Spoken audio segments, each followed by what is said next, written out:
എല്ലാ മാന്യ പ്രേക്ഷകർക്കും എൻ്റെ പുതിയ വീഡിയോയിലേക്ക് സ്വാഗതം. കഴിഞ്ഞ ദിവസം നമ്മൾ ഒരു കാഴ്ച കണ്ടിരുന്നു. വിമാനവുമായി ഒരു അച്ഛനും മകനും കൊച്ചി കായലിൽ നിന്നുള്ളത്. സോഷ്യൽ മീഡിയ അത് ഏറ്റെടുക്കുകയും വളരെ നല്ല പ്രതികരണവും ലോകത്തിന്റെ നാനാഭാഗങ്ങളിൽ നിന്ന് എന്നെ ആൾക്കാർ വിളിക്കുകയുണ്ടായിരുന്നു. അതുപോലെ തന്നെ അച്ഛനെയും മകനുമായിട്ടുള്ള അപ്രോച്ച് ചെയ്യാനും ഇതിന് എന്തെങ്കിലും പരിഹാരം ഉണ്ടാക്കണം എന്നെല്ലാം പറഞ്ഞിട്ട് ഇപ്പോഴും നിരന്തരം എനിക്ക് കോളുകൾ വന്നുകൊണ്ടിരിക്കുന്നുണ്ട്. അപ്പോൾ ജനങ്ങളത് ഏറ്റെടുത്തു എന്നറിഞ്ഞതിൽ സന്തോഷം. നമ്മുടെ നാട്ടിൽ പുതിയതായിട്ട് തുടങ്ങാൻ പോകുന്ന അല്ലെങ്കിൽ പുതിയതായിട്ട് ഉണ്ടായി വരുന്ന സംരംഭങ്ങൾക്ക് നമ്മുടെ പൊതുസമൂഹം കൊടുക്കുന്ന കെയറിങ്ങും മറ്റു താല്പര്യങ്ങളെല്ലാം തന്നെ കാണുമ്പോൾ അതിയായ സന്തോഷമുണ്ട്. പക്ഷേ നമ്മൾ ആ വീഡിയോക്ക് ശേഷം നമ്മളെല്ലാം അധികം ആളുകളും അധികാരികളെ തെറി വിളിക്കുന്ന അല്ലെങ്കിൽ അധികാരികളെ പഴിക്കുന്ന ഒരു സാഹചര്യം അതിൽ കാണുകയുണ്ടായിരുന്നു. അത് സ്വാഭാവികമായിട്ടും നമ്മളുടെ രോഷം അങ്ങനെ തന്നെയാണ്. നമുക്ക് പല കാര്യങ്ങളിലുള്ള അനുഭവങ്ങളിൽ നമ്മൾ അങ്ങനെയാണ്, മുൻ അനുഭവങ്ങളിൽ ആ ബേസിലാണ് നമ്മൾ ആ രീതിയിൽ അപ്രോച്ച് ചെയ്യുന്നത്. പക്ഷേ ഇത് വന്നതിന് ശേഷം ഡോക്ടർ പ്യാരിലാൽ അദ്ദേഹത്തിനെ ഞാൻ നിങ്ങൾക്ക് പരിചയപ്പെടുത്താം. അദ്ദേഹമാണ് ഇത്തരം സംരംഭങ്ങളുടെ ആധികാരികമായിട്ട്, അതായത് കേരളത്തിൽ ഏതെങ്കിലും തരത്തിൽ ബോട്ടുകളോ മറ്റെന്ത് തന്നെ വെള്ളത്തിൽ ഇറങ്ങുന്ന പബ്ലിക്കിന് ആക്സസ് ചെയ്യാവുന്ന എന്ത് കാര്യങ്ങളുണ്ടെങ്കിലും ഇതുപോലത്തെ ഗവൺമെന്റ് അപ്രൂവ്ഡ് കൺസൾട്ടൻസ് ഉണ്ട്. അപ്പോൾ നമ്മളുടെ തട്ടേക്കാട് ബോട്ട് ദുരന്തം മുതൽ പല കേസുകളും അന്വേഷിച്ചത് ഇദ്ദേഹമാണ്. അപ്പോൾ സാർ എന്നെ വിളിക്കുകയുണ്ടായിരുന്നു, ഹാരിസ് ഇതിന്റെ യഥാർത്ഥ സ്ഥിതി ഒന്ന് നിങ്ങൾ നേരിൽ വന്ന് കാണണം, മനസ്സിലാക്കണം എന്നെല്ലാം പറഞ്ഞിരുന്നു. അത് പ്രകാരം ഞാൻ അദ്ദേഹത്തിനെ കാണാൻ വന്നിരിക്കുകയാണ്. ഇപ്പൊ അദ്ദേഹത്തിന്റെ ഓഫീസിലാണ്. അപ്പൊ ഇതിന്റെ സാങ്കേതിക വശങ്ങൾ എന്തെല്ലാമാണ്, നമ്മളൊരു കാര്യത്തിന്റെ പറയുമ്പോൾ അച്ഛനും മകനും എന്നുള്ള സഹതാപ തരംഗങ്ങളും മറ്റു കാര്യങ്ങളും നമുക്ക് എല്ലാവർക്കും താല്പര്യമുണ്ട്, അത് റൺ ചെയ്യണം എന്നുള്ളത്. പക്ഷെ അതിനെക്കുറിച്ച് നമ്മൾ വിശദമായിട്ട് അന്വേഷിക്കുമ്പോൾ അതിന്റെ ബാക്ക് എൻഡിലുള്ള ഒരുപാട് കാര്യങ്ങൾ നമുക്ക് മനസ്സിലാക്കാൻ കഴിഞ്ഞു. അപ്പോൾ എന്തായാലും ഞാനിപ്പോൾ അദ്ദേഹത്തിന്റെ ഓഫീസിലാണ്, ഡോക്ടർ പ്യാരിലാൽ സാർ. അപ്പോൾ നമുക്ക് ഈ കാര്യത്തിനെ പറ്റിയിട്ട് അദ്ദേഹത്തിന് പറയാനുള്ളത് എന്താണെന്ന് നമുക്കൊന്ന് കേൾക്കാം. നമസ്കാരം, ഞാൻ ഡോക്ടർ പ്യാരിലാൽ, കൊച്ചിൻ യൂണിവേഴ്സിറ്റിയിൽ നിന്ന് റിട്ടയർഡായ അസോസിയേറ്റ് പ്രൊഫസറാണ്. കേരള പോർട്ട് ഡിപ്പാർട്ട്മെൻറ്റിൻ്റെ ഓതറൈസ്ഡ് കൺസൾട്ടൻ്റാണ്. അതായത് കേരളത്തിൽ ഇറങ്ങുന്ന ബോട്ടുകൾക്ക് വേണ്ട എല്ലാ സാങ്കേതിക വൈദഗ്ധ്യവും കൊടുക്കേണ്ട ഒരു വ്യക്തിയാണ്, അഡ്വൈസ് കൊടുക്കേണ്ട വ്യക്തിയാണ്. ഇവിടെ ഒരു അച്ഛനും മകനും തമ്മിലൊരു നല്ലൊരു സംരംഭം തുടങ്ങി. മകൻ ബിടെക് പാസ്സായി അവനൊരു പുതിയ ലൈഫ് കിട്ടുന്നതിന് വേണ്ടി തുടങ്ങിയ ഒരു കാര്യമാണ്. 20 ലക്ഷത്തോളം രൂപ മുടക്കുകയും ചെയ്തു. ഇതെല്ലാം വളരെ നല്ല കാര്യങ്ങളായിരുന്നു. പക്ഷെ അവർക്കൊരു ഈ ഫീൽഡിനകത്തുള്ള ഇഗ്നോറൻസ് കൊണ്ടായിരിക്കാം ഇതെന്തുകൊണ്ട് അധികൃതർ ഇതിന് ലൈസൻസ് കൊടുക്കുന്നില്ല എന്നുള്ളൊരു ക്വസ്റ്റ്യൻ ഉണ്ട്. 2010 ആണ് തേക്കടി ബോട്ട് ദുരന്തം നടക്കുന്നത്. ആ സമയത്താണ് പുതിയ നിയമം വരുന്നത്. ആ നിയമത്തിൻ്റെ അടിസ്ഥാനത്തിൽ കേരളത്തിലുള്ള ഏതൊരു ബോട്ടും പുതിയതായിട്ടുണ്ടാക്കുകയാണെന്നുണ്ടെങ്കിലും അതിന് വേണ്ടുന്ന സാങ്കേതികമായ ഡ്രോയിങ്സുകൾ ഉണ്ടാകണം, അത് മുങ്ങരുത് മറിയരുത് എന്നുള്ള കാൽക്കുലേഷൻസ് ഉണ്ടാകണം. ഇതിൻ്റെ അടിസ്ഥാനത്തിൽ അത് പോർട്ട് ഡിപ്പാർട്ട്മെൻറ്റിൽ ഈ ഡോക്യുമെൻറ്റ്സ് എല്ലാം കൊടുക്കുമ്പോൾ അവിടെ പോർട്ടിനകത്ത് വളരെ സാങ്കേതിക വിദഗ്ധരായ ഉദ്യോഗസ്ഥരുണ്ട്. അവർ വന്ന് ആ ഡോക്യുമെൻറ്റ്സ് എല്ലാം വെരിഫൈ ചെയ്തതിന് ശേഷം ഇതുണ്ടാക്കുന്ന സമയത്ത് അവർ വന്ന് അത് കൺസ്ട്രക്ഷൻ സർവേ നടത്തും. ഈ സർവേ എല്ലാം നടത്തി അവരുടെ അനുവാദത്തോടു കൂടി മാത്രമേ കേരളത്തിലുള്ള ബോട്ടുകൾ വെള്ളത്തിലിറക്കാൻ പാടുള്ളൂ. കാരണം വെള്ളത്തിലിറക്കി കഴിഞ്ഞതിന് ശേഷം അടിയിലുള്ള കാര്യങ്ങൾ എന്താണെന്ന് ആർക്കും അറിയില്ലല്ലോ. അപ്പോൾ അങ്ങനെ ഉള്ള ഒരു പ്രോസസ്സാണ് ഈ കഴിഞ്ഞ 8 വർഷമായിട്ട് നടന്നുകൊണ്ടിരിക്കുന്നത്. ഇതിൽ അറിഞ്ഞ് ചെയ്യുന്ന ഒരുപാട് ആൾക്കാരുണ്ട്, അറിയാതെ ചെയ്യുന്ന ആൾക്കാരുമുണ്ട്. അതിലൊന്നാണ് ഈ ഒരു സംരംഭം. അത് അവരുടെ അജ്ഞത കൊണ്ട് സംഭവിച്ചു പോയ കാര്യമാണ്. പക്ഷേ ignorance is not an excuse. അതുകൊണ്ടാണ് ഇതിന് ലൈസൻസ് കിട്ടാതിരിക്കുന്നത്. അപ്പോൾ 2 കാര്യങ്ങളാണ് നമുക്ക് വേണ്ടത്. ഒന്ന്, ഇതുപോലെയുള്ള സംരംഭങ്ങൾ നമുക്കിനിയും വേണം. അത് ഒരു വലിയ സംഗതി തന്നെ. ലോകത്തിൻ്റെ എല്ലാ ഭാഗങ്ങളിലും ഇതുപോലെ നടക്കുന്നുണ്ട്. പക്ഷേ അവിടെയെല്ലാം ആ റൂൾ ഇംപ്ലിമെൻറ്റേഷൻ വളരെ ക്ലിയറാണ്. ഉദാഹരണത്തിന് ഞാൻ സിംഗപ്പൂർ, മലേഷ്യ എല്ലാം വർക്ക് ചെയ്തിട്ടുള്ളത്. ഇങ്ങനൊരു സംരംഭം ഉണ്ടായാൽ ആദ്യം ചെയ്യേണ്ട കാര്യങ്ങൾ ഡ്രോയിങ്സുകളെല്ലാം അപ്രൂവ് ചെയ്യാതെ വെള്ളത്തിൽ ഇറക്കില്ല, പ്രത്യേകിച്ച് സായിപ്പർ. ഈ സാഹചര്യത്തിൽ നമുക്ക് ആ ഇഗ്നോറൻസ് നമ്മളുടെ മറൈൻ മേഖലയിൽ ഉണ്ടായതുകൊണ്ടാണ് ഇങ്ങനെയുള്ള സാധനങ്ങൾ ഇറങ്ങുന്നത്. അതുകൊണ്ട് സംഭവിച്ചിരിക്കുന്നത് ആ കുടുംബത്തിൻ്റെ ഇതുവരെ ഉണ്ടായിരുന്ന സമ്പാദ്യം മുഴുവൻ വേസ്റ്റായി പോവുകയാണ് ചെയ്യുന്നത്. ഇതൊരു പക്ഷേ നമുക്കെല്ലാം ഒരു ഐ ഓപ്പണറായിരിക്കും എന്നാണ് എൻ്റെ ഒരു അഭിപ്രായം. അതുകൊണ്ട് ഇനിയെങ്കിലും ഭാവിയിൽ ഇതുപോലെ സംരംഭങ്ങളുമായി വരുന്ന വ്യക്തികൾ നല്ല കാര്യങ്ങളാണ്, അത് അവർ ആ റൂൾ പ്രകാരം അതിനു മുമ്പ് തന്നെ പോർട്ട് ഡിപ്പാർട്ട്മെൻറ്റിൻ്റെ അപ്രൂവൽ വാങ്ങിച്ച് അവരുടെ മേൽനോട്ടത്തിൽ അത് ഉണ്ടാക്കി വെള്ളത്തിലിറക്കി അതിൻ്റെ ടെസ്റ്റ് നടത്തി കഴിഞ്ഞാൽ ഈ പ്രശ്നങ്ങളൊന്നുമില്ല. ഇതിപ്പോൾ ഇവരുണ്ടാക്കിയിരിക്കുന്ന ഈ ഇന്നോവേറ്റീവ് ഐഡിയാസിൻ്റെ ബിഗർ രൂപം ഞാൻ ഉണ്ടാക്കിയിട്ടുണ്ട്. അതിനൊന്നും ഈ പ്രശ്നങ്ങൾ വരില്ല. നമ്മൾ ഏത് ഇന്നോവേറ്റീവ് ഐഡിയയും നമുക്ക് സുന്ദരമായി ഇപ്പോൾ ടെക്നോളജി ഉണ്ട്, അതിനനുസരിച്ചിട്ട് ചെയ്യാൻ പറ്റും. പക്ഷേ ഇതുപോലെ എന്തെങ്കിലും ചെയ്തു വെച്ച് കഴിഞ്ഞതിന് ശേഷം അപ്രൂവൽ വേണം, ഞങ്ങൾക്ക് ലൈസൻസ് വേണമെന്ന് പറഞ്ഞാൽ ഇന്ന് കേരളത്തിലെന്നല്ല ഇന്ത്യയിൽ തന്നെ ഈ ഫീൽഡുമായി ബന്ധപ്പെട്ട ഒരാളും അതിനുള്ള സർട്ടിഫിക്കറ്റ് സൈൻ ചെയ്യില്ല. ഇതാണ് ഇതിൻ്റെ ഇപ്പോഴത്തെ പരിതാപകരമായ അവസ്ഥ. ഇപ്പോൾ സാർ പറഞ്ഞത് വെച്ചിട്ട് ഒത്തിരി നിയമ തടസ്സങ്ങളാണ്, കാരണം ഒരുപാട് പ്രൊസീജിയറുകളാണ് നമ്മുടെ മുമ്പിൽ സാർ പറയുന്നത്. അപ്പോൾ ഇതുപോലെ ഇപ്പോൾ സാധാരണക്കാർക്ക് അല്ലെങ്കിൽ ഇതുപോലെ ഐഡിയ ഉള്ള പലർക്കും ഇത്തരം നിയമ കാര്യങ്ങളൊന്നും അറിയില്ല. അത് അപ്പോൾ ക്രിയേറ്റീവായിട്ട് വരുന്ന ഒരുപാട് യുവജനങ്ങൾ ഇപ്പോൾ നമ്മളുടെ മുമ്പിലുണ്ട്, നമുക്ക് കാണാൻ പറ്റും. കാരണം ഇപ്പോൾ സോഷ്യൽ മീഡിയ അല്ലെങ്കിൽ ഇന്റർനെറ്റ് കാര്യങ്ങളെല്ലാം വളരെ വളരെ ഈസിയായിട്ട് വിരൽത്തുമ്പിൽ കിട്ടുമ്പോൾ ഒരുപാട് മോഡൽസ് വിദേശ രാജ്യങ്ങളിലൊക്കെ കണ്ടിട്ടും പല പല ഐഡിയകൾ വരുന്ന നമ്മുടെ യുവജനതകൾ ഇത്തരം കാര്യങ്ങളിലേക്ക് വരുമ്പോൾ സത്യം പറഞ്ഞാൽ ഇതുപോലത്തുള്ള ഒരുപാടുള്ള നിയമ തടസ്സങ്ങൾ, ഒരുപാട് നിയമ കുടുക്കുകൾ സത്യം പറഞ്ഞാൽ നമ്മുടെ വളർച്ചയെ ബാധിക്കും എന്ന് തന്നെയാണ് എനിക്ക് തോന്നുന്നത്. പക്ഷേ ഇത്തരം നിരത്തുമ്പോൾ ഇത്തരം കാര്യങ്ങൾ കുറച്ചും കൂടിയും എളുപ്പമാവാനായിട്ട് സാറിന് എന്തെങ്കിലും പറയാനുണ്ടോ? ഇവിടെ ചോദിച്ചത് നിയമക്കുടുക്കുകൾ ഉണ്ടോ എന്നുള്ളതാണ്. യഥാർത്ഥത്തിൽ നിയമത്തിനകത്തൂടെ പോയാൽ ഒരു കുടുക്കുമില്ല. നമ്മുടെ ആർക്കിടെക്ചർ ഫീൽഡ്, ആ ആർക്കിടെക്ചർ ഫീൽഡ് നല്ല സുന്ദരമായിട്ട് നമ്മൾ ഡിസൈൻ ചെയ്ത് അതിൻ്റെ അപ്രൂവൽ എല്ലാം എടുത്ത് അതിന് പ്രകാരം ഉണ്ടാക്കിയാൽ ഒരു പ്രശ്നവുമില്ല. അതുപോലെ തന്നെയാണ് ഈ നേവൽ ആർക്കിടെക്ചറിനകത്തുള്ള മേഖല. അതിപ്പോൾ പുതിയതായിട്ട് വന്നതാണ്, 2010 തൊട്ട് ഇംപ്ലിമെൻറ്റ് ചെയ്യാൻ തുടങ്ങിയതുള്ളൂ. ആർക്കിടെക്ചർ മേഖലയിൽ ആ പ്രശ്നമില്ല. എത്രയോ ഫ്ലാറ്റ്സുകൾ ഇവിടെ പൊങ്ങി വരുന്നു, അവർക്കൊന്നും ഈ പ്രശ്നമില്ല. കാരണം അതിൻ്റെ പിന്നിൽ കൃത്യമായൊരു നിയമമുണ്ട്, ആ നിയമം അനുസരിച്ചിട്ടാണ് ബിൽഡേഴ്സ് പോകുന്നത്. അതേപോലെ ഉള്ള ഒരു മേഖലയാണ് നേവൽ ആർക്കിടെക്ചർ. അതിനകത്ത് ഇതേ സംഗതിയാണ് നടക്കുന്നത്. ഒരു ഡ്രോയിങ് ഉണ്ടാക്കണം, അതിൻ്റെ അപ്രൂവൽ വാങ്ങിക്കണം, അത് പ്രകാരം കൺസ്ട്രക്ട് ചെയ്യണം, അതിനെ ടെസ്റ്റ് ചെയ്യണം.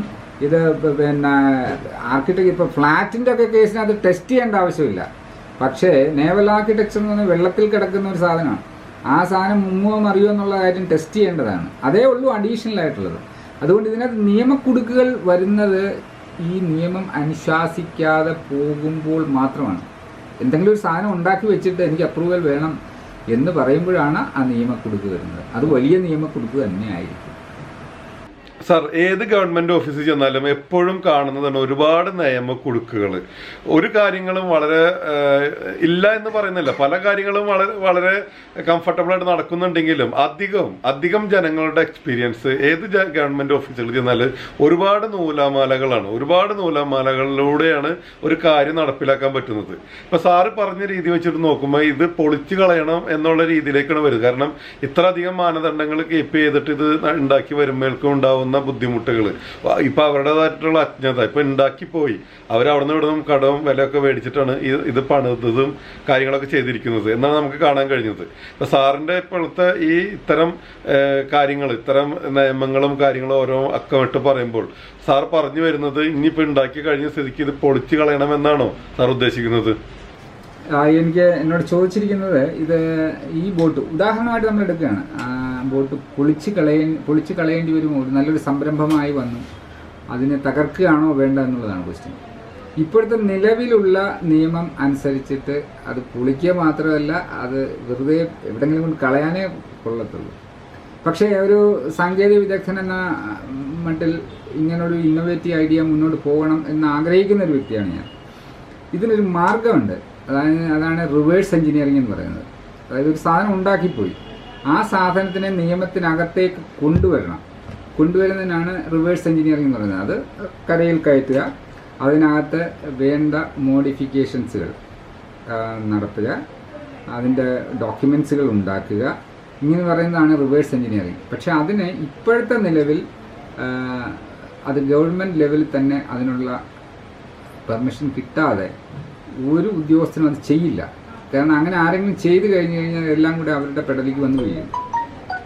ഒരു തേക്കടി ബോട്ട് ദുരന്തം ഉണ്ടായപ്പോൾ അതിനകത്ത് ആദ്യം അറസ്റ്റ് ചെയ്യപ്പെട്ടത് ചീഫ് ഇൻസ്പെക്ടർ ഓഫ് ബോട്ട്സ് ആയിരുന്നു. അദ്ദേഹം നിരപരാധിയായിരുന്നു. പക്ഷെ അത് പറഞ്ഞിട്ട് കാര്യമില്ലല്ലോ. അതുപോലെ തന്നെ ഈ പറയുന്ന ഏതെങ്കിലും ഒരു ബോട്ടിനകത്തുനിന്ന് ഒരാൾ മരിക്കുകയോ അങ്ങനെ ചെയ്തു കഴിഞ്ഞാൽ പിന്നെ അത് കേസുകളുടെ ഒരു ബഹളമാക്കി. അതുകൊണ്ട് തന്നെയാണ് ഈ ഉദ്യോഗസ്ഥർ അതിനകത്ത് മടിക്കുന്നത്. പക്ഷെ അതിന് സൊല്യൂഷനുണ്ട്. ഇങ്ങനെയുള്ള കാര്യങ്ങൾ ഉണ്ടാക്കി കഴിഞ്ഞു പോയി, അറിവില്ലായ്മ ഉണ്ടാക്കി പോയി കഴിഞ്ഞിട്ടുണ്ട്. അതിനെ റിവേഴ്സ് എഞ്ചിനീയറിംഗിലേക്ക് പോവുക. അതായത് ഉണ്ടാക്കിയതിൽ നിന്ന് അത് നിയമത്തിനകത്തേക്ക് കൊണ്ടുവരണം. നിയമത്തിനകത്തേക്ക് കൊണ്ടുവരണമെങ്കിൽ ഒരുപാട് മോഡിഫിക്കേഷൻസ് വേണ്ടി വരും. മോഡിഫിക്കേഷൻസിന് ഇവർ തയ്യാറാകണം. കരയിൽ കയറ്റണം. കരയിൽ കയറ്റി അതിൻ്റെ മെഷർമെൻറ്റ്സ് എല്ലാം എടുത്ത് അതിന് വേണ്ട അത് സാങ്കേതിക വൈദഗ്ധ്യം നമുക്കുണ്ട്. അത് ചെയ്യാവുന്നതേ ഉള്ളൂ. അത് മാത്രമേ എനിക്ക് സജസ്റ്റ് ചെയ്യാൻ പറ്റൂ. പക്ഷെ അത് ഉദ്യോഗസ്ഥ ലെവലിൽ അത് നടക്കില്ല. കാരണം ആരും അതിന് റിസ്ക് എടുത്ത് വരാൻ തയ്യാറല്ല. അത് ഗവൺമെൻറ് ലെവലിൽ ഒരു ഓർഡറായിട്ട് ഇറങ്ങിയാൽ മതി. ഇങ്ങനെ ഉണ്ടാക്കിപ്പോയ ബോട്ടുകളെ കരയിൽ കയറ്റി നിയമത്തിനകത്തേക്ക് കൊണ്ടുവരാൻ സാധിക്കുമോ എന്നുള്ളത് ഉദ്യോഗസ്ഥർക്ക് കൊടുത്തു കഴിഞ്ഞാൽ ഒരുപക്ഷെ അവർ ചെയ്യും. നിലവിൽ അങ്ങനത്തെ സംഭവങ്ങൾ ഉണ്ടായിട്ടുണ്ട് ഇതുപോലത്തെ. ഇപ്പൊ ഈ സീ പ്ലെയിൻ എന്നല്ല ഉദ്ദേശിക്കുന്നത്, വേറെ എന്തെങ്കിലും കേസ് ഇതുപോലെ ഉണ്ടാക്കിപ്പോയ ബോട്ടുകൾ പിന്നീട് ഇത് കിട്ടിയിട്ടുണ്ടോ സർ? ഇത് പണ്ട് ഉണ്ടാക്കി വെച്ചിരുന്ന, അതായത് 2010 ഒരുപാട് ഹൗസ് ബോട്ട്സുകൾ ആലപ്പുഴയൊക്കെ ഉണ്ട്. അതിനെയെല്ലാം നിയമത്തിനകത്തേക്ക് പിന്നെ ഒരു അദാലത്തിൽ കൂടെ ഒക്കെ കൊണ്ടുവന്നിട്ടുണ്ട്. പക്ഷേ 2010 ശേഷം ഈ നിയമത്തിനകത്തോട്ട് പിന്നെ ഒരു അദാലത്തും കൂടെ നടന്നിട്ടുണ്ട്. അത് കൺവെൻഷണൽ ബോട്ടായതുകൊണ്ടാണ്. ഇപ്പം ഇതൊക്കെ എന്ന് പറഞ്ഞു കഴിഞ്ഞാൽ അൺകൺവെൻഷണൽ ബോട്ടുകളാണ്. അതിന് ആ പ്രൊസീജിയറിൽ കൂടെ തന്നെ പോകണം. അപ്പോൾ അതുകൊണ്ട് ഈ ഒരു സൊല്യൂഷൻ മാത്രമേ ഞാൻ കാണുന്നുള്ളൂ, റിവേഴ്സ് എഞ്ചിനീയറിംഗ്. ഇപ്പോൾ സാർ പറഞ്ഞു റിവേഴ്സ് എഞ്ചിനീയറിംഗ് എന്ന്. ഈ റിവേഴ്സ് എഞ്ചിനീയറിംഗ് എന്ന് പറയുമ്പോൾ ഇപ്പോൾ നിലവിലെ ഒരു 20 ലക്ഷത്തോളം രൂപ മുടക്കി എന്ന് പറയുമ്പോൾ നല്ല രീതിയിലൊരു സാമ്പത്തിക ബുദ്ധിമുട്ട് അവർ അനുഭവിക്കുന്നുണ്ട്. അപ്പോൾ ഇനിയുള്ള ഡോക്യുമെന്റേഷൻ അല്ലെങ്കിൽ അതുപോലെ തന്നെ കരയിൽ കയറ്റി ഇനി അത് പൊളിച്ച് പണിയുക, മെഷർമെന്റ് അനുസരിച്ചിട്ട് പല പല മാറ്റങ്ങൾ വരുത്തുക, ഇതുപോലൊക്കെ വരുമ്പോൾ ഉണ്ടാകുന്ന സാമ്പത്തിക ചെലവുകൾ അതിന് ഗവൺമെന്റ് സൈഡിൽ നിന്ന് എന്തെങ്കിലും സപ്പോർട്ട് കിട്ടും? കാരണം ഒരു പുതിയതായിട്ടുള്ള ഒരു പുതിയ സ്റ്റൈലിൽ രൂപകൽപ്പന ചെയ്ത് നാടിന്റെ തന്നെ ടൂറിസത്തിന് അല്ലെങ്കിൽ ടൂറിസം മേഖലയിലേക്ക് ഒരു ശ്രദ്ധ കൊണ്ടുവരുന്ന രീതിയിലുള്ള ഒരു സംരംഭമാണ്. അപ്പോൾ ഗവൺമെന്റ് ഇത്തരം കണ്ടീഷനുകളെല്ലാം തന്നെ വെക്കുമ്പോൾ ഗവൺമെന്റ് സൈഡിൽ നിന്ന് ഏതെങ്കിലും നിലക്കുള്ള ഒരു സപ്പോർട്ട് കിട്ടാൻ സാധ്യതയുണ്ടോ എന്നതും കൂടി സാർ ഒന്ന് പറഞ്ഞാൽ നന്നായിരുന്നു. ഇപ്പം നിലവിൽ ഒരുപാട് ബോട്ടുകൾ ഈ നിയമം ലംഘിച്ചുള്ള ബോട്ടുകളുണ്ട്. ഇത് ഒരു ഒറ്റപ്പെട്ട സംഭവമല്ല. പക്ഷെ ആ ബോട്ടുകളെ എല്ലാം ഈ നിയമത്തിൻ്റെ അകത്തേക്ക് കൊണ്ടുവരുവാൻ ഗവൺമെൻറ്റിന് പറ്റുമോ എന്നുള്ള കാര്യം പറയുവാൻ ആളല്ല ഞാൻ. കാരണം ഞാനൊരു സാങ്കേതിക വിദഗ്ധനാണ്.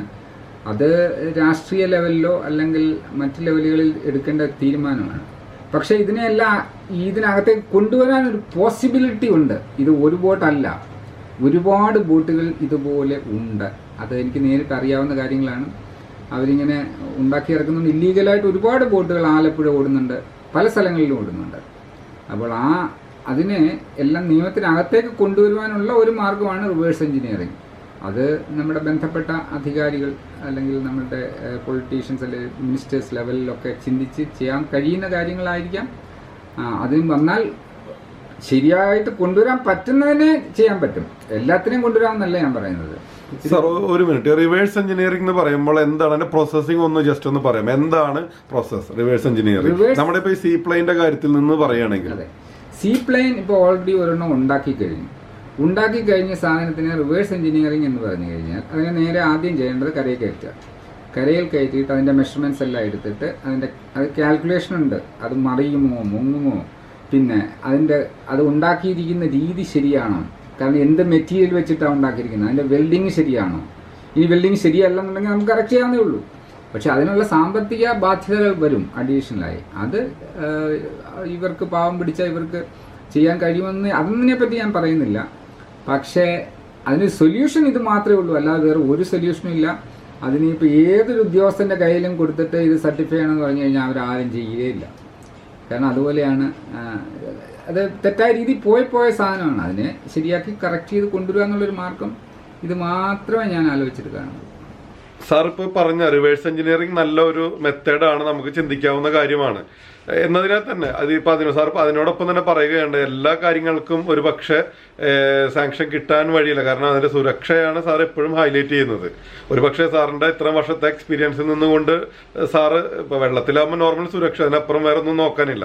ഇനിയിപ്പോ ഇതിന് അനുമതി കിട്ടിയില്ല എന്നുണ്ടെങ്കിൽ ആ അച്ഛനും മകന്റെയും ആഗ്രഹം ഇതൊരു ഫ്ലോട്ടിംഗ് റെസ്റ്റോറന്റ് ആക്കാന്നുള്ളതാണ്.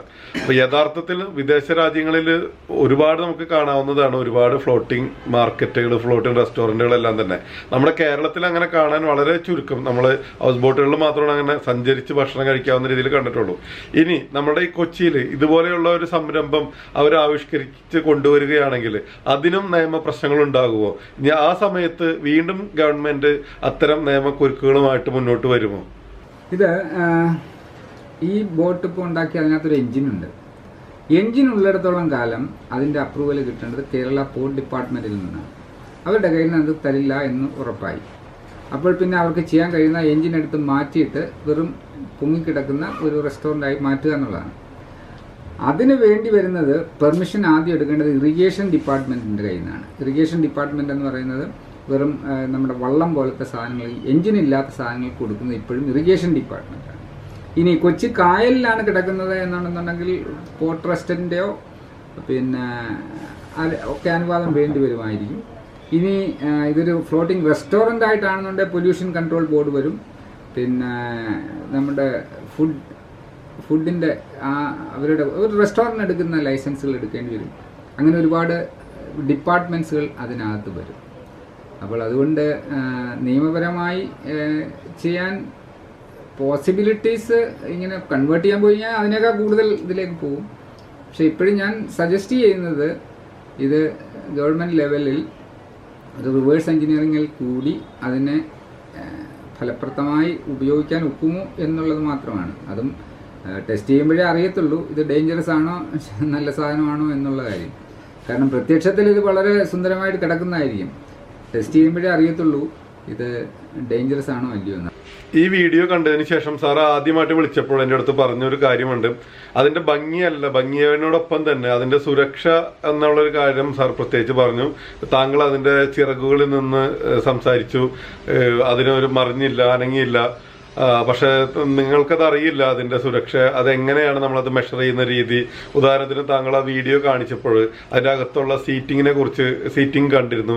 യഥാർത്ഥത്തിൽ അത് കാഴ്ചയിൽ തന്നെ എന്നെ പോലെയുള്ള പെർമിഷൻ കൊടുക്കുന്നവർക്ക് അതിനകത്ത് തന്നെ സുരക്ഷയുടെ പഴുതുകൾ അല്ലെങ്കിൽ പോരായ്മകൾ കാണാൻ പറ്റി എന്നൊക്കെ സാർ പറയുകയുണ്ടായിരുന്നു. സാർ ആ വീഡിയോ കണ്ടതിന് ശേഷം സാറിന് ഒറ്റ നോട്ടത്തിൽ അതിൽ തോന്നിയ സുരക്ഷാ പിഴവുകൾ അല്ലെങ്കിൽ അതിന്റെ കൺസ്ട്രക്ഷനിൽ ഉണ്ടായിരിക്കുന്ന അപാകതകൾ എന്താണെന്ന് സാറിനൊന്ന് പറയാമോ? ഇതിന്റെ സുരക്ഷാ കാര്യത്തെപ്പറ്റി, സാങ്കേതികമായ കാര്യത്തെപ്പറ്റി പറഞ്ഞാൽ ഒറ്റ നോട്ടത്തിൽ ഞാൻ പറയാം, ഇത് തട്ടേക്കാട് ബോട്ടിന്റെ വേറൊരു രൂപമാണ്. തട്ടേക്കാടിൽ ഇതായിരുന്നു. ഇതിന് പറയുന്നത് ട്രൈമറാൻ എന്നാണ്. അതായത് നടുവിലൊരു വലിയ ഹൾ ഉണ്ടാവും, സൈഡിൽ 2 പോണ്ടൂൺസും ഉണ്ടാവും. അതിൽ പ്രോപ്പറായിട്ട് ഡിസൈൻ ചെയ്ത് ഉണ്ടാക്കിയില്ലെങ്കിൽ അത് ഹൈലി ഡേഞ്ചറസ് ആണ്. പക്ഷെ അത് പ്രോപ്പറായിട്ട് ഡിസൈൻ ചെയ്ത് ഉണ്ടാക്കിയാൽ ഏറ്റവും നല്ലതുമാണ്. അങ്ങനെയുണ്ട്. ഇതിൻ്റെ വിങ്ങിനകത്താണ് 2 ചെറിയ പോണ്ടൂൺസ് വെച്ചിരിക്കുന്നത്. അത് ഇപ്പം നമ്മൾ നിൽക്കുമ്പോൾ അതിനൊന്നും ഒരു പ്രശ്നവും വരില്ല. നല്ല ഒരു ഓളത്തിലേക്ക് പോകുമ്പം, ഈ പറയുന്ന 30 പേരും കയറി നല്ല ഓളത്തിലേക്ക് പോകുമ്പോൾ ഈ സൈഡിലുള്ള പോണ്ടൂൺസ് വെള്ളത്തിനടിയിലേക്ക് പോയാൽ അത് മറിഞ്ഞിരിക്കും. ഇതാണ് തട്ടേക്കാട് സംഭവിച്ചത്. അത് സംഭവിക്കാതിരിക്കുവാൻ മാർഗങ്ങളുണ്ട്. അത് സാങ്കേതികമായ മാർഗങ്ങളൊക്കെ ഉണ്ട്. പക്ഷേ എനിക്ക് ആ ബോട്ട് നേരിട്ട് കണ്ടിട്ടില്ല, അതുകൊണ്ടൊന്നും അതിനെപ്പറ്റി എനിക്ക് കമൻറ്റ് ചെയ്യാൻ പറ്റില്ല. ഏതായാലും പ്രത്യക്ഷത്തിൽ as it is now, it is a dangerous boat. 2-3 കാര്യങ്ങളുണ്ട്. ഒന്ന്, ഇതിൻ്റെ വിങ്ങിനകത്തൂടെയാണ് പിന്നെ ആളുകൾക്ക് കയറി നടന്നകത്തോട്ട് കയറുന്നത്. അത് തന്നെ ഡേഞ്ചറസ് ആണ്. നമ്മൾ ഉദ്ദേശിക്കുന്ന പോലെ അല്ല ഒരു ക്രൗഡ് വരുന്നത്. ഒരാൾ കയറി പോകുന്ന പോലെയല്ല. ഒരു 30 പേരുടെ ക്രൗഡ് വന്നാൽ അവിടെ ഒരു ബഹളം നടക്കും. ഈ വിങ്ങിനകത്തോട്ട് എല്ലാവരും കയറും. അതിലൊരാൾ ചടഞ്ഞ് വെള്ളത്തിൽ വീണ് കഴിഞ്ഞ് കഴിഞ്ഞാൽ അപ്പം ഒരുപാട് കേസുകൾ ഇങ്ങനെ വെള്ളത്തിൽ വീണ് മരിച്ച കേസുകളുണ്ട്. പിന്നെ ഇതിനകത്തുള്ള സീറ്റിംഗ് അറേഞ്ച്മെൻറ്റ്, അത് രണ്ടും ചെയ്യുന്നത് ടോട്ടലി റോങ് ആണ്. ആ സീറ്റിംഗ് അറേഞ്ച്മെൻറ്റിൽ നിന്ന് ആളുകൾക്ക് വേണേൽ അങ്ങോട്ടും ഇങ്ങോട്ടും നടന്നു പോകാനുള്ള സ്പേസ് ഉണ്ട്. അതൊരിക്കലും പാടില്ല. ബോട്ടിനകത്ത് കയറി കഴിഞ്ഞാൽ നടുക്കൊരു വലിയ ഫുട്ബോൾ ഗ്രൗണ്ടാണ് കാണുന്നത്. അപ്പോൾ ജനങ്ങൾക്ക് ഒരു കാഴ്ച കാണാൻ വേണ്ടി അവർ നേരെ ഒരു വശത്തേക്ക് വരും. അപ്പോൾ എന്താ സംഭവിക്കുന്നത് അറിയില്ല. അപ്പോൾ ഇങ്ങനെയുള്ള ഒരുപാട് സേഫ്റ്റി ആസ്പെക്ട്സ് ഉണ്ട്, അത് ഡേഞ്ചറസ് ആണ്. പിന്നെ ഇത് കണ്ട് ഇത് റെക്ടിഫൈ ചെയ്യാൻ ഒക്കുമോ എന്നുള്ളത് കണ്ട് പറയാൻ പറ്റത്തുള്ളൂ.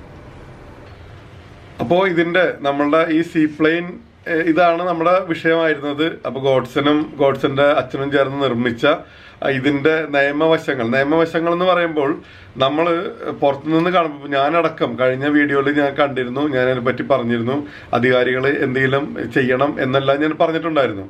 ഇപ്പോൾ അതിനെക്കുറിച്ച് ഞാൻ അതിനുശേഷം നിരന്തരമായിട്ട് ഇപ്പോൾ ഗോഡ്സൺ നമ്മളെ കൂടെ ഉണ്ട്. ഗോഡ്സന്റെ സുഹൃത്തൊക്കെ ഇതിന്റെ പിന്നിൽ, അതുപോലെ തന്നെ ഗോഡ്സന്റെ നാട്ടുകാരും വേണ്ടപ്പെട്ടവരൊക്കെ ഇതിന്റെ ബാക്കിൽ തന്നെ സപ്പോർട്ടുകളുമായിട്ട് ഇവരുടെ ബാക്കിലുണ്ട്.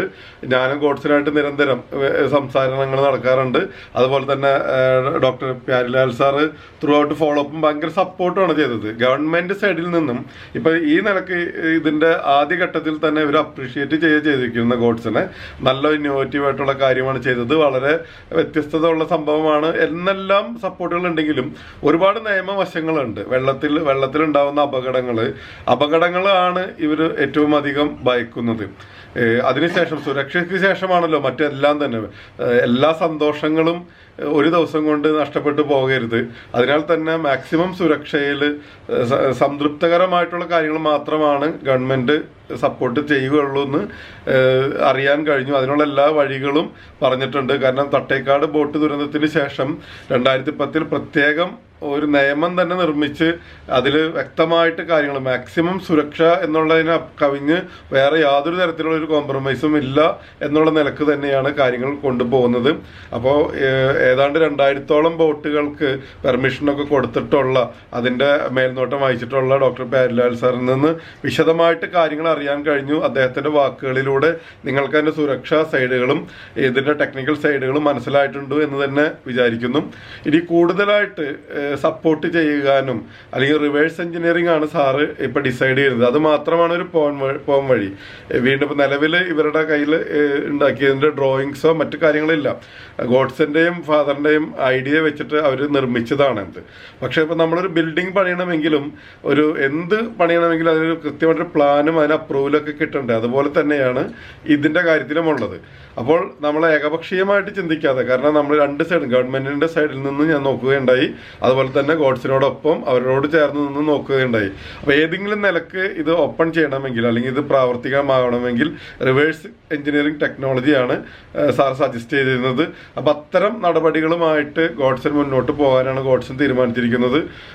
സാറിന്റെ സൈഡിൽ നിന്ന്, അതായത് ഗവൺമെന്റ് സൈഡിൽ നിന്ന് ടെക്നിക്കലായിട്ടുള്ള എല്ലാ കാര്യങ്ങളിലും കൃത്യത നമ്മൾ പാലിച്ചു കഴിഞ്ഞാൽ വേണ്ട എല്ലാ സപ്പോർട്ടുകളും അവർ തരുന്നുണ്ട്. ഇപ്പോൾ തന്നെ അവർ വിലയേറിയ സമയം ഇന്നും അവരുടെ ഒരു ബോട്ടിൽ നിന്ന് ഇപ്പോൾ നീറ്റിലിറക്കുന്ന കാഴ്ചയാണ്. ഇപ്പോൾ അവിടേക്കാണ് സാർ പോകാൻ നിൽക്കുന്നത്. അതിൽ നിന്നുള്ള സമയമാണ് നമുക്ക് തന്നിട്ട് ഇത്തരം കാര്യങ്ങൾ അദ്ദേഹം ഗോഡ്സനെ വേണ്ട രീതിയിൽ കാര്യങ്ങൾ പറഞ്ഞ് മനസ്സിലാക്കിയിട്ടുണ്ട്. ഗോഡ്സന്റെ സൈഡിൽ നിന്നും ഇപ്പൊ നിങ്ങൾ കേട്ടതാണ് കാര്യങ്ങൾ. വേറെ ഇനിയിപ്പോൾ എല്ലാ നിയമങ്ങളും പാലിച്ചുകൊണ്ട് ഇതിനുള്ളൊരു ശ്രമം നടത്തുന്നുണ്ട്. അപ്പോൾ ഇത് കാണുന്നതിൽ ഏതെങ്കിലും നിലക്ക് ഗോഡ്സനായിട്ട് ഹെൽപ്പ് ചെയ്യാവുന്ന, സഹകരിച്ചിട്ട് ചെയ്യാവുന്നവരുണ്ടെങ്കിൽ, ഇതുപോലെ ഇത് കാണുന്ന ഗവൺമെന്റ് ഒഫീഷ്യൽസ് ഉണ്ടാകാം, അതുപോലെ തന്നെ മറ്റ് ബിസിനസ് പരമായിട്ട് ചിന്തിക്കുന്നവരൊക്കെ ഉണ്ടാകാം. നിങ്ങളിൽ ആർക്കെങ്കിലും എന്തെങ്കിലും ഒരു ഹെൽപ്പ് ചെയ്യാൻ പറ്റുന്നുണ്ടെങ്കിൽ ഈ ഗോഡ്സന്റെ ഇത് ഇനിയിപ്പോൾ റിവേഴ്സ് എഞ്ചിനീയറിംഗിൽ വരുമ്പോൾ തന്നെ അതിനൊരു ഭാരിച്ച ചെലവുണ്ട്. അപ്പോൾ അത്തരം കാര്യങ്ങളിലോ അല്ലെങ്കിൽ അവർക്കൊരു വർക്ക്ഷോപ്പ് ഉണ്ട്, ഇനിയിപ്പോൾ സഹാനുഭൂതി അല്ലെങ്കിൽ നമ്മൾക്ക് ഉള്ള താല്പര്യം, അവരുടെ ആ കഴിവുകളെ നമ്മൾ അംഗീകരിക്കുകയാണെങ്കിലും അവർക്കൊരു വർക്ക്ഷോപ്പ് ഉണ്ട്. അവർ ഇതുപോലെയുള്ള ബോട്ടുകളും കാര്യങ്ങളും എല്ലാം തന്നെ നിർമ്മിച്ച് കൊടുക്കും. പക്ഷെ നിങ്ങൾ ചിന്തിക്കേണ്ട കാര്യം എന്ന് വെച്ചാൽ ഇതുപോലെ തന്നെ പ്യാരിലാൽ സാർ പറഞ്ഞ പോലെ തന്നെ നമ്മുടെ നാട്ടിലെ ഒരു ചെറിയൊരു റൂം പണിയാണെങ്കിൽ പോലും അതിന് കൃത്യമായിട്ടൊരു പ്ലാനും കാര്യങ്ങളും പഞ്ചായത്തിന്റെ, ഗവൺമെന്റിന്റെ, കോർപ്പറേഷനൊക്കെ സാങ്ഷൻ മേടിക്കുന്ന പോലെ തന്നെ ഇതിനും സാങ്ഷൻ എല്ലാം തന്നെ മേടിച്ച് കൊടുത്തു കഴിഞ്ഞാൽ നല്ല രീതിയിലുള്ള ബോട്ടുകൾ, വളരെ ചുരുങ്ങിയ ചെലവിൽ ബോട്ടുകൾ ഏത് ഷേപ്പിലായാലും ഒക്കെ നിങ്ങൾക്ക് ഉണ്ടാക്കി തരും, കൊടുക്കാൻ പറ്റുമെന്ന് ഇതിലുള്ള ആൾക്കാരുണ്ട്. ഇതിലുള്ള ഫ്രണ്ട്സ്, ആർക്കിടെക്ചർ, ഇതിലുള്ള വർക്കേഴ്സ്, ഇത് നമുക്ക് അതിനുള്ള സ്ഥലവും എല്ലാം ഉണ്ട്. ഈ ബോട്ട് നിർമ്മിക്കാനുള്ള ഇതുപോലെ പല മോഡലിലും ഞങ്ങൾക്ക് ഉണ്ടാക്കാനുള്ള ഒരു ആഗ്രഹിക്കുന്നു. ഫ്ലോട്ടിംഗ് റെസ്റ്റോറൻറ്റ്, അതുപോലെ പല ടൈപ്പുള്ള ബോട്ടുകൾ. അതായത് ബോട്ടുമായിട്ട് അതായത് ജലാശയങ്ങളുമായിട്ട് ബന്ധപ്പെട്ട ബോട്ടുകൾ, വഞ്ചികൾ, അങ്ങനെ എന്ത് ഐറ്റംസ് വേണമെങ്കിലും നിങ്ങളുടെ ആശയം അനുസരിച്ചിട്ട് ഡിസൈൻ ചെയ്ത് തരാനായിട്ട് ഇവർക്ക് പറ്റും എന്ന് തന്നെ എന്ന കാര്യത്തിൽ നമുക്ക് യാതൊരു തർക്കവുമില്ല. അത്തരം കാര്യത്തിൽ ഗോഡ്സന്റെ അച്ഛൻ്റെയും കഴിവ് നമ്മൾ കണ്ടതാണ്. അതുപോലെ ഗവൺമെന്റ് സൈഡിൽ നിന്നും സാർ എല്ലാവിധ സപ്പോർട്ടുകൾ നിയമം പാലിച്ചുകൊണ്ട് കൃത്യമായിട്ട് ഡ്രോയിങ്ങും അതിൻ്റെതായിട്ടുള്ള ഉപയോഗിക്കുന്ന മെറ്റീരിയലുകളും തുടങ്ങിയിട്ട് എല്ലാ കാര്യങ്ങളിലും ഗവൺമെന്റ് അനുശാസിക്കുന്ന സുരക്ഷാ നടപടികൾ പാലിച്ചുകൊണ്ട് വേണമെങ്കിൽ ഗവൺമെന്റ് സൈഡിൽ നിന്ന് ഫുൾ സപ്പോർട്ട് സാർ വാഗ്ദാനം ചെയ്തിട്ടുണ്ട്. ഇവരെൻ്റെ ഒരു വലിയ ടീം തന്നെ ഇതിന്റെ ബാക്കിൽ സപ്പോർട്ട് ഇവർ ഓഫർ ചെയ്തിട്ടുണ്ട്. അപ്പോൾ നമ്മൾ ഇതിന് അധികാരികളെ നമ്മൾ പഴി ചേരുന്നതിന് മുമ്പ് ഇതിന്റെ പിന്നാമ്പുറം, ഞാനും ആദ്യം തന്നെ അങ്ങനെയാണ് ചിന്തിച്ചിരുന്നത്. അപ്പോൾ അതിന്റെ പിന്നാമ്പുറ കാഴ്ചകൾ നിങ്ങളുടെ മുമ്പിൽ കൃത്യമായിട്ട് ഞാൻ അവതരിപ്പിച്ചിട്ടുണ്ട്. ഇനി കൂടുതൽ എന്തെങ്കിലും കാര്യങ്ങളുണ്ടെങ്കിൽ ഗോഡ്സന്റെ നമ്പറിൽ നിങ്ങൾക്ക് കോൺടാക്ട് ചെയ്യാം. അതുപോലെ തന്നെ ബോട്ട് റിലേറ്റഡ്, ബോട്ടിന്റെ കൺസ്ട്രക്ഷൻ, അതുപോലെ ഐഡിയകൾ കാര്യങ്ങളായിട്ട് ബന്ധപ്പെട്ടിട്ടുള്ള എന്ത് പ്രൊജക്റ്റുകൾക്കും നിങ്ങൾക്ക് പ്യാരിലാൽ സാറുമായിട്ട് കോൺടാക്ട് ചെയ്യാം. ഡിസ്ക്രിപ്ഷനിൽ ഞാൻ അതിന്റെ ഡീറ്റെയിൽസ് ഇടുന്നുണ്ട്. പ്യാരിലാൽ സാറിനെ കുറിച്ച് പറയുകയാണെങ്കിൽ ഇവിടെ തന്നെ 2000-ലധികം ബോട്ടുകളുടെ കാര്യങ്ങൾ ചെയ്ത് കഴിഞ്ഞ എക്സ്പീരിയൻസ് ഉള്ള ആളാണ്. അപ്പോൾ നമ്മൾ ഇതിൽ നിന്ന് മനസ്സിലാക്കേണ്ട ഒരു കാര്യം എന്താണെന്ന് വെച്ചാൽ കുറേയൊക്കെ നമ്മുടെ അജ്ഞത കൊണ്ടും പിന്നെ മറ്റുമായിട്ട് സംഭവിക്കുന്ന കുറേ പാളിച്ചകളും സാമ്പത്തിക നഷ്ടങ്ങളും ഇവിടെ എല്ലാം സംഭവിക്കുന്നുണ്ട്. അപ്പോൾ ഇനി വരുന്ന ഇത് കാണുന്ന നമ്മുടെ പ്രേക്ഷകര് മറ്റുള്ളവർക്ക് സജസ്റ്റ് ചെയ്യുക, നിങ്ങളിലും താല്പര്യമുള്ളവർ കൃത്യമായിട്ടൊരു പ്ലാനിങ്ങോട് കൂടി മുന്നോട്ട് വരികയാണെങ്കിൽ ഏത് നിലക്കുള്ള സപ്പോർട്ടുകളുമായിട്ട് ഗവൺമെന്റ് കൂടെയുണ്ട്. അതുപോലെ തന്നെ നല്ലൊരു എഞ്ചിനീയറിംഗ് ടീം കൂടെയുണ്ട്. എല്ലാ സൗകര്യങ്ങളും നമ്മുടെ നാട്ടിൽ ലഭ്യമാണ്. അപ്പോൾ ഇത്തരം എല്ലാ സാധ്യതകളും ഉപയോഗിച്ചുകൊണ്ട് നമ്മുടെ ടൂറിസം മേഖലക്ക് ഗുണകരമാവുന്ന രീതിയിൽ ഒരുപാട് NRIs എന്നെ വിളിക്കുകയുണ്ടായി. അമേരിക്കയിൽ നിന്നും ദുബായിൽ നിന്നും എല്ലാ ലോകത്തിന്റെ പല ഭാഗത്തു നിന്ന് തന്നെ ഈ വീഡിയോന് ശേഷം എനിക്ക് കോളുകൾ ഉണ്ടായിരുന്നിട്ടുണ്ട്. അപ്പോൾ തന്നെ ഏതെങ്കിലും നിലക്ക് നമ്മുടെ നാട്ടിൽ എന്തെങ്കിലും സംരംഭങ്ങൾ തുടങ്ങാൻ, ടൂറിസം മേഖലക്ക് ഗുണകരമാവുന്ന രീതിയിൽ എന്തെങ്കിലും സംരംഭങ്ങൾ തുടങ്ങാൻ ആഗ്രഹിക്കുന്നവർ പ്രോപ്പർ ചാനലിലൂടെ സമീപിക്കുകയാണെങ്കിൽ എല്ലാവിധ സപ്പോർട്ടുമായിട്ട് നമുക്ക് വലിയൊരു ടീം നമുക്ക് കിട്ടി. അപ്പോൾ ഈ ഒരു വീഡിയോയിലൂടെ എനിക്ക് നിങ്ങൾക്ക് തരാൻ കഴിയുന്ന ഒരു സന്തോഷം, നമ്മുടെ നാട്ടിൽ വരുന്ന ഇപ്പോഴത്തെ സാഹചര്യത്തിൽ എന്ത് സപ്പോർട്ടും തരാനും ഉതകുന്ന ഒരു ടീം നമ്മളോടൊപ്പമുണ്ട്. അപ്പോൾ ഇത്തരം സാധ്യതകൾ നിങ്ങൾ കഴിയാവുന്നവർ നല്ല രീതിയിൽ ഉപയോഗപ്പെടുത്തുക. അതുപോലെ തന്നെ ഗോഡ്സന്റെ റിവേഴ്സ് എഞ്ചിനീയറിംഗ് മെത്തേഡിലൂടെ ഡോക്ടർ പ്യാരിലാൽ പറഞ്ഞു തന്ന രീതിയിലൂടെ അദ്ദേഹം കാര്യങ്ങളെല്ലാം പറഞ്ഞു കൊടുത്തിട്ടുണ്ട്. ആ രീതിയിലൂടെ മുന്നേറുകയാണെങ്കിൽ ഒരു പക്ഷേ നമ്മുടെ ഈ സീപ്ലെയിൻ പദ്ധതി എല്ലാ സുരക്ഷാ മാനദണ്ഡങ്ങളും പാലിച്ചു കൊണ്ടിട്ടുള്ളതാണെങ്കിൽ 100% യാഥാർത്ഥ്യമാവും. അതിനുവേണ്ടി നമുക്ക് പ്രാർത്ഥിക്കാം. അല്ലെങ്കിൽ തന്നെ അതിലടുത്ത് മാറ്റങ്ങൾ വരുത്തി അത് നഷ്ടപ്പെട്ടു പോകാതെ ഇവർക്ക് ഗുണകരമാവുന്ന രീതിയിലേക്ക് അത് മാറ്റാവുന്ന രീതിയിലുള്ള കാര്യങ്ങളും സാർ പറഞ്ഞു കൊടുത്തിട്ടുണ്ട്. അപ്പോൾ എല്ലാ കാര്യങ്ങളിലും ഒരു കൃത്യത അല്ലെങ്കിൽ നമുക്കൊരു കാഴ്ചപ്പാട് കിട്ടി എന്ന് തന്നെയാണ് ഞാൻ വിശ്വസിക്കുന്നത്. അപ്പോൾ ഈ വീഡിയോ ആദ്യം തന്നെ കണ്ട് ഇത് ഏറ്റെടുത്ത സോഷ്യൽ മീഡിയ എല്ലാവർക്കും ഇത് കണ്ട് ലൈക്കും കമന്റ്സും എന്നെ വിളിക്കുകയും അതുപോലെ തന്നെ ഗോഡ്സിനെ വിളിക്കുകയും എല്ലാം ചെയ്ത എല്ലാവർക്കും ആത്മാർത്ഥമായിട്ടുള്ള നന്ദി അറിയിച്ചുകൊണ്ട് ഇനി നമുക്ക് വീണ്ടും മറ്റൊരു വീഡിയോയിൽ കാണാം.